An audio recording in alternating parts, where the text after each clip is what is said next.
maning ajurit gong maguru gongso tetep kaya butula ora manjriting turangga estri miweng dwaja kang kitir ora kata ingkang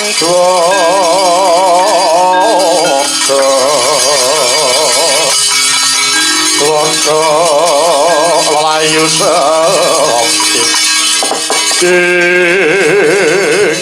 para kuto kula wonten dawuh areng ingsun mudhun saka pagelaran teka iki ana wanara nyembah sesedokan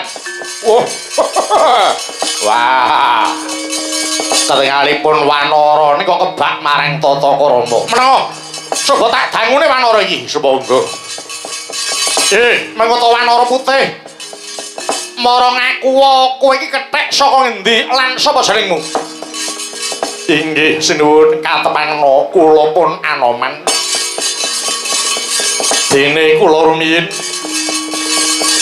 mantan senopatinipun sinuwun Prabu Rama ing negari Pancawati jenengmu Anoman mantan senopati Pancawati lho ditepungake wae ingsun Narendra Mandura Prabu Baladewa aku patihe aku patih Pragoto Anoman kula wonten dawuh sebab apa kowe dening mapan ana negara Mandura kene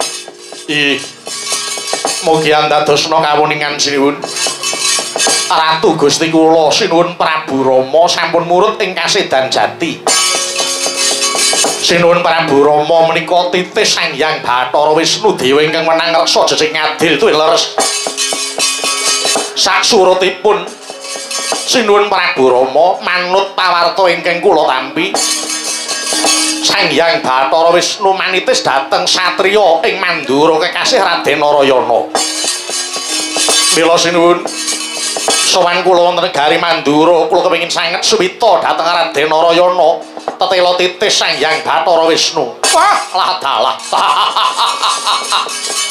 wah Pragoto kula wonten dawuh iki sajae kok ora gelem pisah karo Bathara Wisnu sajae kok fanatik kalih Wisnu niki nganti digoleki tekan kene yo Anoman kula wonten dawuh ora sisip bener sing dadi kandhamu lamun to Yayi Narayana bener titis Sang Hyang Bathara Wisnu ning ngertenono wektu dina iki Yayi Narayana ora mapan ana negara Mandura mekaten sinuwun yo mongko kula sampun kalajeng anggadhahi sumpah kula purun gesang wonten Madyapada sager gesang kula wau cecaketan kalian satriya ingkang titis Sang Hyang Bathara Wisnu kowe bali dhisik wae tak jaluk kowe bali dhisik jalaran Baladewa wektu dina iki bakal ngayahi kardi minangka jagoning dewa makili Yayi Narayana nggone bakal kautus pukulan Bathara Guru mangrura satru murka Ratu saka negara Dwaraka Kawestri Prabu Yudhakala Kresna sakpatihe sing bakal ngraman marang Kayangan Suralaya mlaingaken paduka badhe magut ing ayuda amakili Gusti kula Raden Narayana ya bener menapa wonten keparengipun kula badhe sabiyantu kamu kepiye kula badhe sabiyantu dhateng paduka sinuwun Prabu Baladewa ngunduraken mengsah saking negari Dwaraka Kawestri babar pisan menika wujud lelabuhan kula kalian Raden Narayana oh ngono iya lang-lang indriya mangu mangun kong kanduhan rimeng lir-lino tanpa kanin yen tan tulus manggo Sang Hyang Utama mangkono Sang Nata Muda wis nyalon ngerepa Anoman kula wonten dawuh kuwi tuwuh saka prentuling atimu dhewe ora saka penjaluk ing Baladewa upama ora ana sabiyantu saka kowe Anoman tak kira Baladewa wis kobet kula mboten teges badhe ngilani dada ngepel mestaka paduka babar pisan mboten namung estu-estu anggen kula kepengin ngatonaken dharma bekti kula kunjuk dhateng Raden Narayana. Nuwun sewu sinuwun, ala tanpa rupa kula menika ugi kepengin bebela dhateng para dewa. Sambung rapete apa kowe pengin belani para dewa? Manut sejarah kula menika putranipun Pukulun Bathara Guru. Lho. Ngono? Iya. Wah. Ora kemewat Pukulun Bathara Guru anak-anak kethek. Wong iki aja nyumantana, aja nanya-nanya kaya gendul ngono. Lah kok apa ya memper? Sapa sing percaya? Pukulun Bathara Guru kok duwe anak kethek. Inggih, Raden Patih. Awon tanpa rupi kula menika putranipun Pukulun Bathara Guru nalikanipun Kanjeng Ibu Tapa Sinjang Rikma.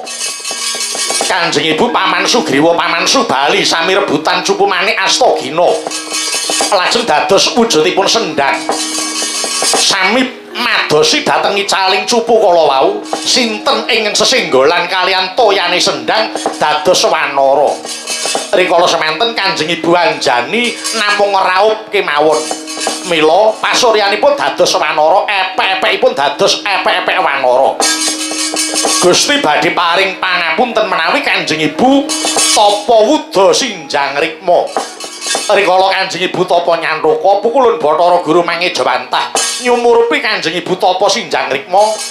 Pukulun Bathara Guru mboten kiyat ngampah medaling Ponangkama. Kama medal saking nganggo dawah wonten ing ron Sinamasem. Lajeng ketut kentir toyaning sendang kala wau satemah anyaketi dhateng tutukipun Kanjeng Ibu. Kama ingkang mapan ron Sinamasem kasrat dening Kanjeng Ibu satemah Gerbini. Lair kula menika mekaten sejarahipun. Wah, jas.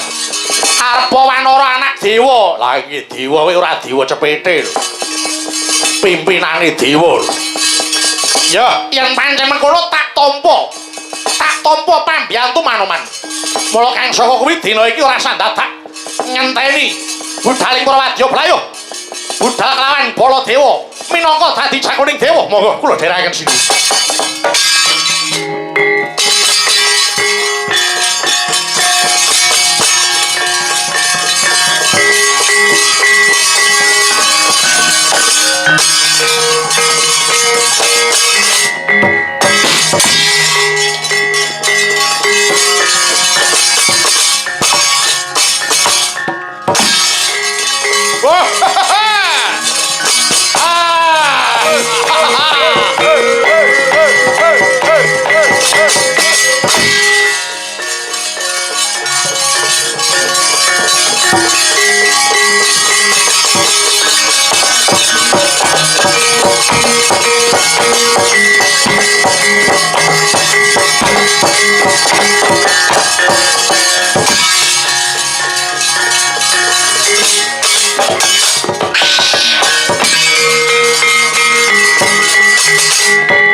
Wata kaya mangkono. Wis bidhal sangya para prajurit saking negari Mandura. Pinandhegan Nata Mandura Prabu Baladewa. Kabiyantu dening Risang Anoman. Tangkantun Patih Paragata ing wis ngetapaken sangya para wadyabala. Ing mangke dhateng kinocap nggih lumampah wonten ing repat kepanasan.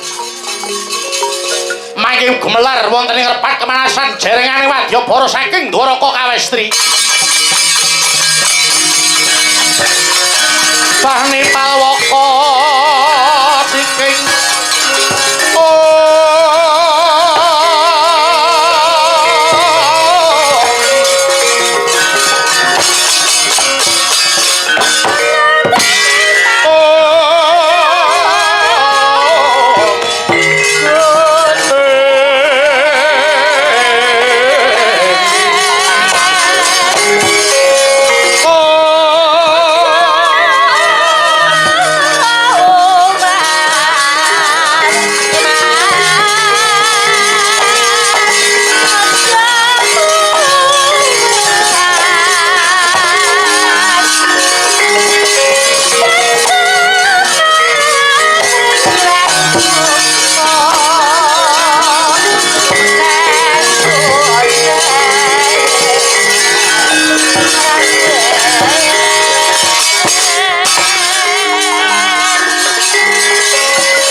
medali lerang wileting ganda kaya wanggung mangun sangiti bencang sangat simicil alati nyong medali wus kuto surawi logo kaya buta singa regil pasti gonggo kedanyo mangambak boyo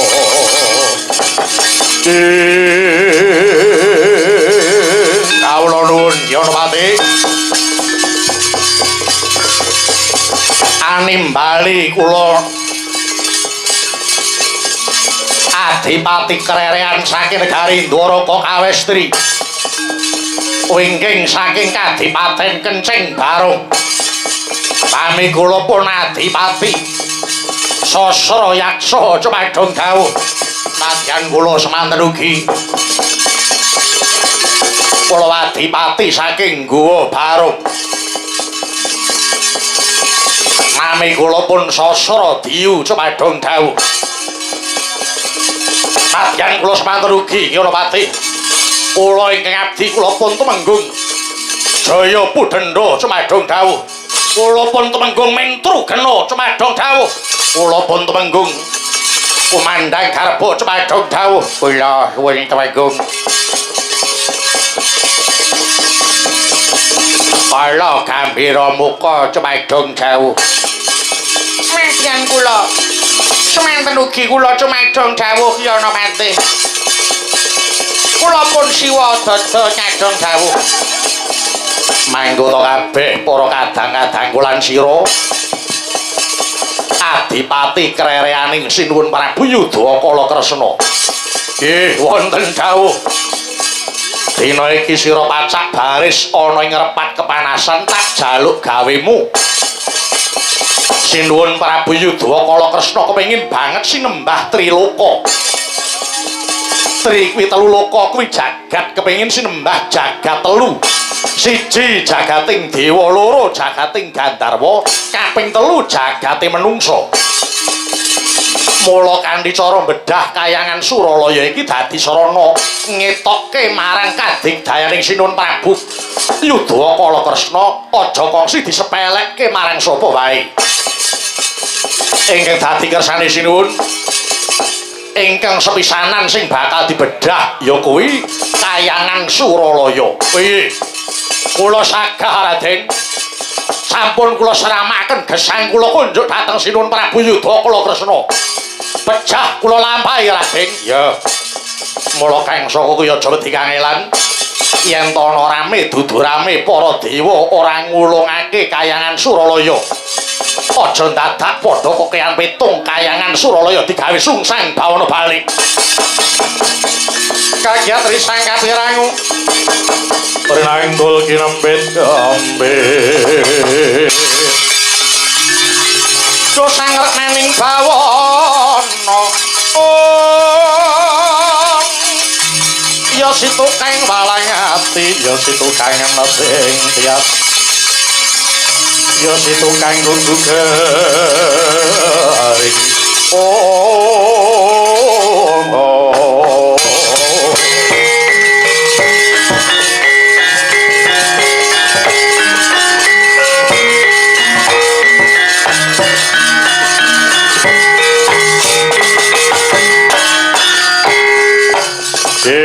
ana apa bocah menggung kepar matur Yanapati ketingalipun para dewa ngedalaken serayan menika wonten Madyabala segelar sepapan saking negari Mandura manut pawarta ingkang kula tampi badhe nundung dhateng Paduka Yanapati wah biangsa telek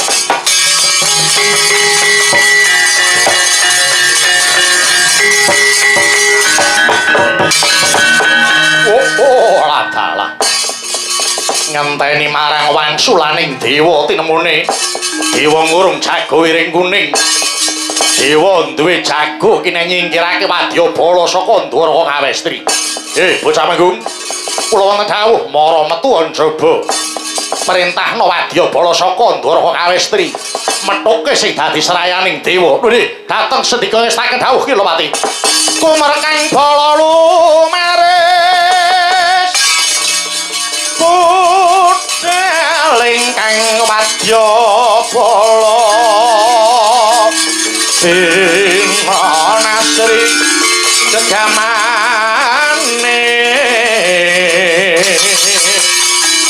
saking ingkang kala kuswa Prabu sananira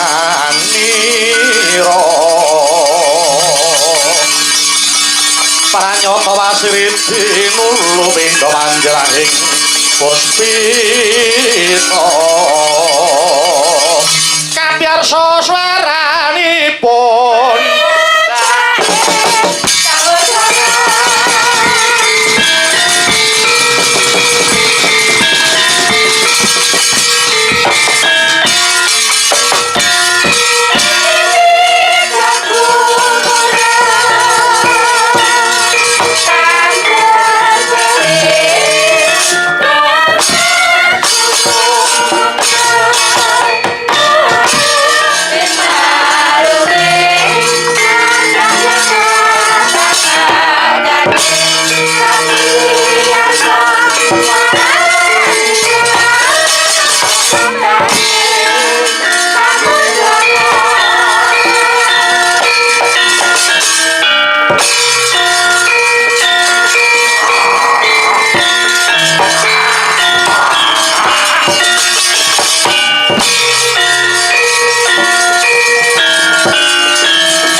ati gengira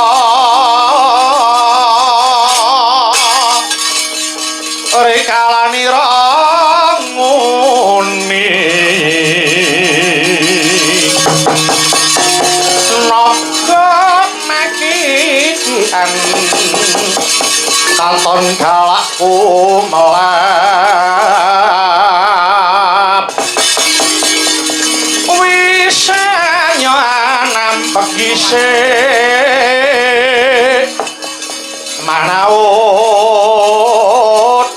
sigro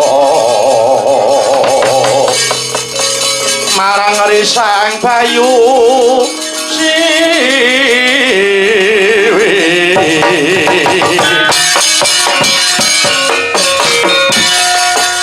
ana munyuk malah kadang ngalang-alangi sing dadi laku kowe para ngaku kowe iki sapa balik Wadyabala saka ngendi wah yan dalan rupak lumo kedisian Wadyabala saking Dwara kok Kawistri kekesete Gustiku Prabu Yudhakala Kresna ya Sang Prabu Kresna bijaksa Temenggung Prawira Sandi aku Prawira Sandi yo kowe sapa iki serayaning dewa Anoman kang dadi aranku Anoman iya minggiro minggir para dewa kon maju rene kon nyembah delaman sikilku tak tugele gulune ora sah nyumbari sing ora ana kowe kelakon bedah Suralaya Waton bisa nglangkai bangkene Anoman lho edian kowe iki kethek-kethek iki kewan iki derajate ana sak ngisore menungso kowe wani nyumbari aku tak bekakak kanggo trambul sak kancaku yen kowe arep nyoba mara cobane ora bakal aku tinggal gelanggang colong pelayu tebak dadam melesati kamu jatah kodo saya para depan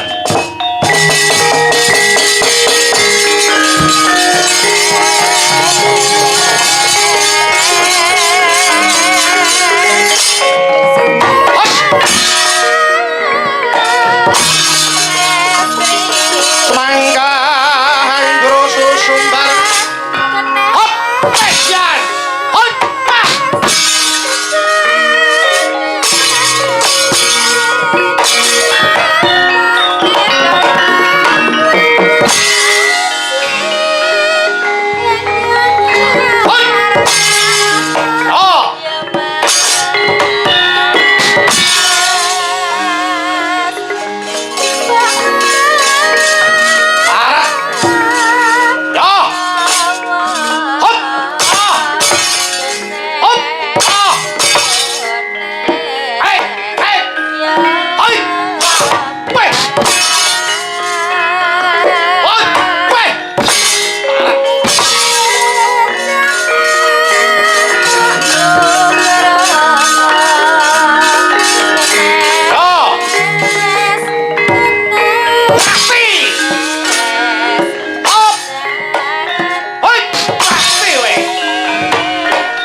Anoman bali mentru geno alat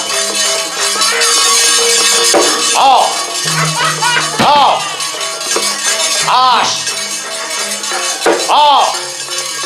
wah hai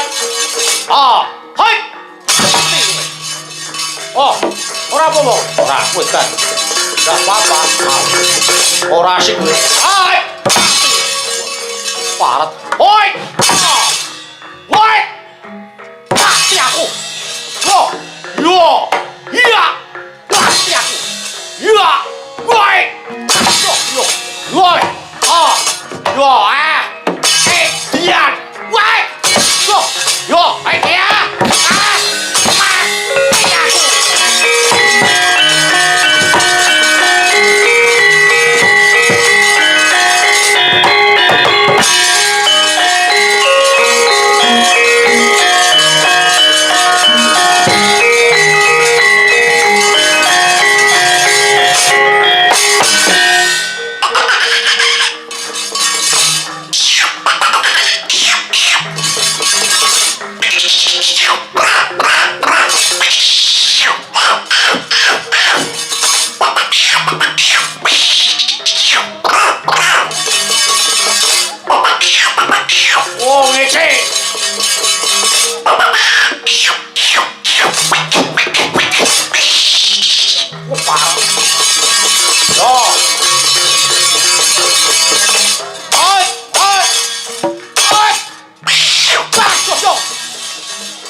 cekel bekuk pateni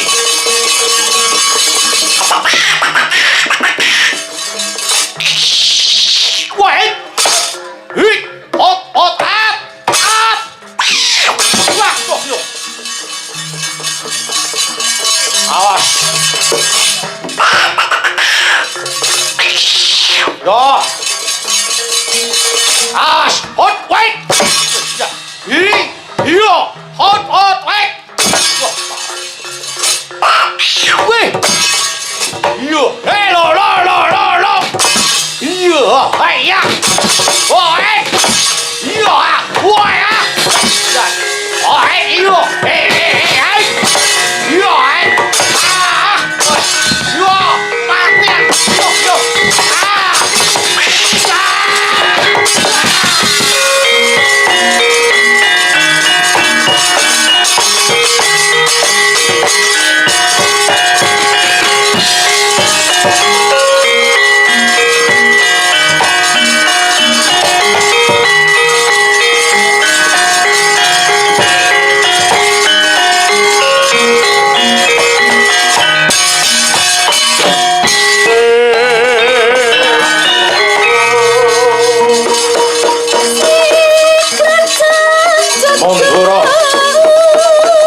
Patih Kudha Kalakresna. Ayo dewa kon rene. Ulengne Suralaya rasah golek sing ora ana. Anoman tandang.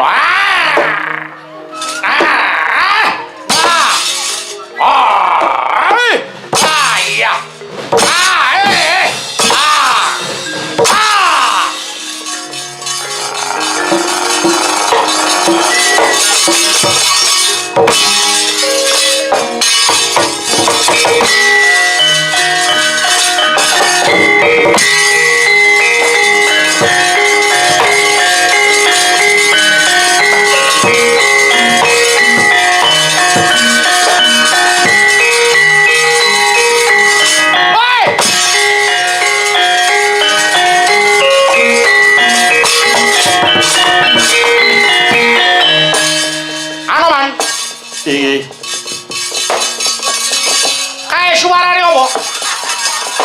Menika wadya Balayangsa. Ingkang sami badhe nyerang dhateng Suralaya. Wah, swara mimis. Nggih. Sami bedil-bedilan.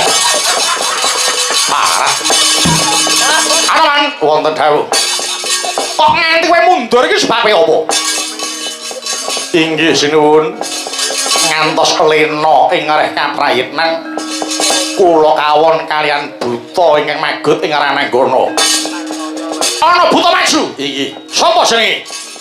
Patih Kudha Kalakresna. Patih Kudha Kalakresna. Inggih. Kula kedawan pengabaran gelap sayuta untal demah wonten ing mriki. Minggira dapure Patih buta iki kaya apa barat?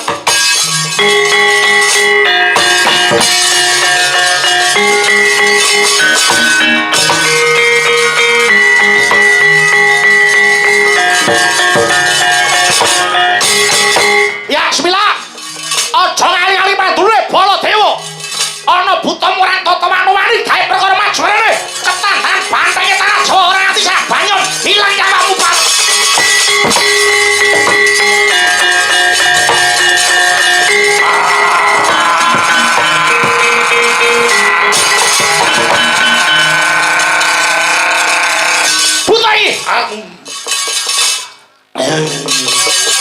Buta Yayan.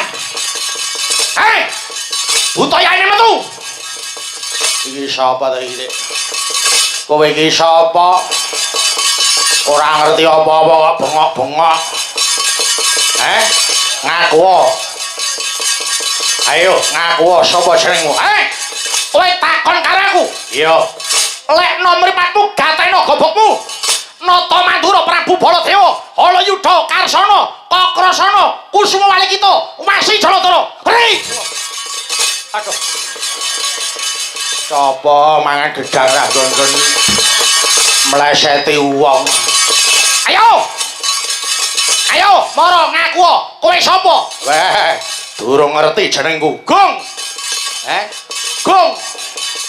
Oh, Ratu Ngawi. Gung. Ayo, sapa kowe? Iki mburi Sawanegara, Dwaraka Kawestri. Kekesete Gustiku Prabu Yudha Kalakresna. Pangkatku patih. Aranku Patih Yudha Kalakresna. Kudha Kalakresna. Kudha Kalakresna. Heeh. Kowe tekan kene arep apa? Hei! Kowe tekan kene arep apa? Ora apa-apa, jalan-jalan. Ya nek sempat, nek ora sempat ya jajan. Ayo ngaku, ora usah cangkem kowe. Ya, bloko suta, blakutan terus terang. entuk ora entuk Suralaya tak jaluk. Bathara Guru ora ngulungke kayangan Suralaya. Kelakon tak gawe sungseng bawana balik. Piye? Piye? Bedah kayangan. Kowe arep bedah kayangan? Iya. Apa wis serep jawabmu? Wis serep nyawab Baladewa iki dadi serayane dewa. Aku duwe sayembara. Kowe waton bisa ngelangkai bangkene Baladewa kelakon bedah kayangan. Wah, ora sah. Ora sah nggo buta ngono kuwi kok. Neng ndi-ndi kok ya iki mesti ngono buta kok. Buta kok ora entuk. Lah ngopo tekan kene ora entuk? Ayo, yen arep nyoba, ayo maju. Kowe kelakon mateni Baladewa, kelakon penjang kamu. Ngregem kayangan Suralaya. Wah, ladalah. Lena pangin rak gaglak. Waduh, blak tukak kamu. Bosok kowe. Pokoke nek sakit ora jaman.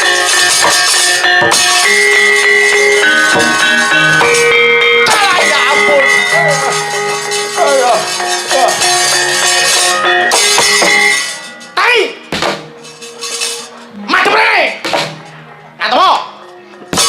Urang bala nyurono. Urang gaman medhati yo. Ampian jolo-jolo. Rebutan yo medhan mati. Ora-orane. Baladewa. Digrek mluku salomo. Kayu kamara. Sapi urip kan. Tot biar kowe. Ayo. Baladewa ta. Asane. Pokoke arek payo. Ora jaman. Kowe anu karo Baladewa. Rebutan iki gak terblok.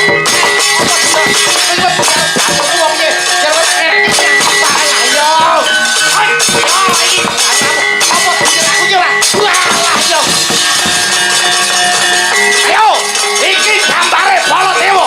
Maju arene.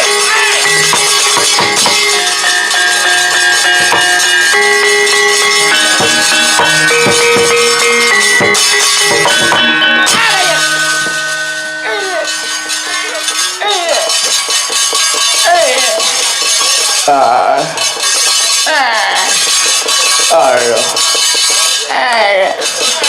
Mati. Ayo.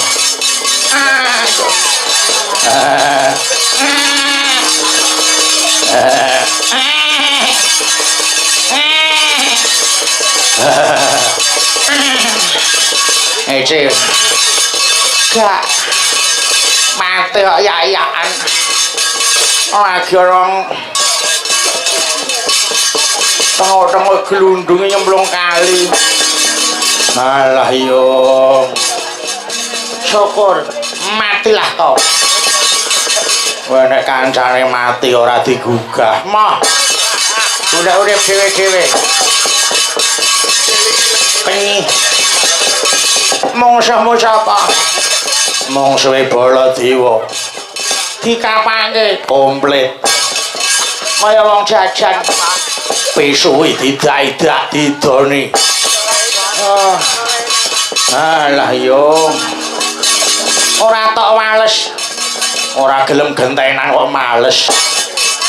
Kowe iki buta, heeh galak kono karo aku. Aku digetar buta iki rata-rata kok nangis aku. Gerang nangisan. Ora sembodo nek sambat. Guna nyuwun iki. Guna nyuwun solusine. Nek dinyangi nek sambat. Nah, enak piye. Barang enak ora sambat. Hei, Rene. Aja gerengan wong loro kowe. Aja gerengan wong loro. Janji ora Rene, tak parani. Matane iki lho. Wah, sumbare kok kaya ngono iki. Ya, mara sawangan aku Triwikrama dadi apa iki?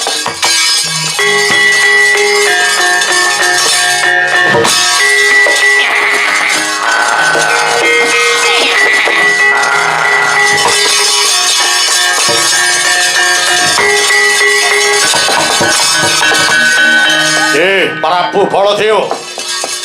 Patih Kuda Kala Kresna yen wis Triwikrama wujud kaya mangkene aja to mateni kowe. Gaglak jagat ora kelelegen.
Ayo Baladewa.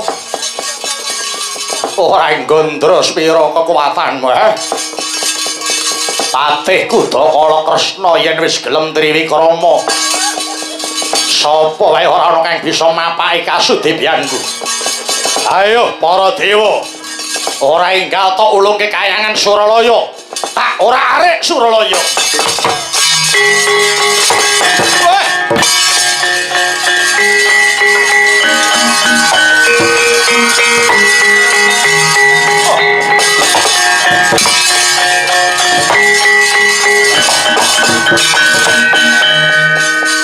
Kena tak ibaratake jaran sing lagi negar. Yen to Anoman Magut ing arane nggono malah kewirangan. Sing dadi ancasku goleki Raden Narayana ya. Mora aku tak topo ning Mega Malang ora bakal jugar yen durung ketemu kelawan Raden Narayana dini.